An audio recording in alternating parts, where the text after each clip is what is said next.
Breaking news आप देख रहे हैं अलहिंद न्यूज औरंगाबाद। आज की ब्रेकिंग न्यूज, मुख्यमंत्री एकनाथ शिंदे ने एक नया दिया बयान। लाडली बहन स्कीम में किस होगा फायदा और किस होगा फायदा नहीं। जो इंसान गवर्नमेंट जॉब पर उसकी वाइफ को नहीं मिलेगी, जिसका इनकम टैक्स भर हुआ है उसको नहीं मिलेगी, जिसकी 5 एकड़ जमीन है उसको नहीं मिलेगी और जिनकी इनकम 2 लाख के ऊपर हो साल को उसे नहीं मिलेगी। आप देखते रहिए अलहिंद न्यूज औरंगाबाद में जावेद खान।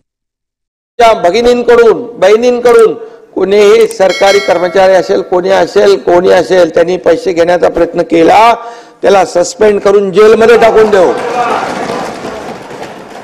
त्या माझ्या माता भगिनींना मी अगदी जाहीरपणे सांगतोय, कुणालाही 1 रुपया द्यायचा नाही आणि जो मागत असेल त्याची तक्रार करा, त्याला जेलच्या आतमध्ये टाकून त्याला बाहेर येऊ देणार नाही।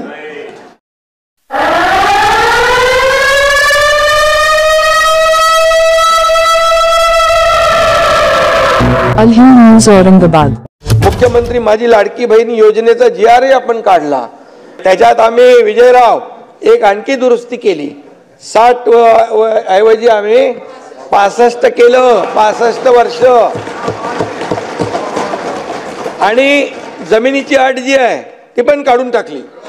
आणि त्यामुळे त्याच्यामध्ये काही लोक म्हणाले, अरे बहिणींचं, लाडक्या बहिणींचं, लाडक्या भावांचं काय, असं काही लोक म्हणाले।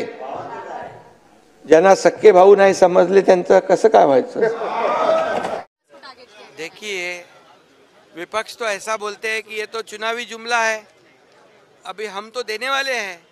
क्या उनका विरोध है क्या महिलाओं को देने के लिए? वो तो उन्होंने बताना चाहिए हमारा विरोध है, ये स्कीम मत लागू करो। तो महिलाएं उनको, हमारी बहन जो है उनको उनकी जगह दिखा देंगे। इसलिए हमारा कोई चुनावी जुमला नहीं है। हम चुनाव नज़र के सामने रख के हम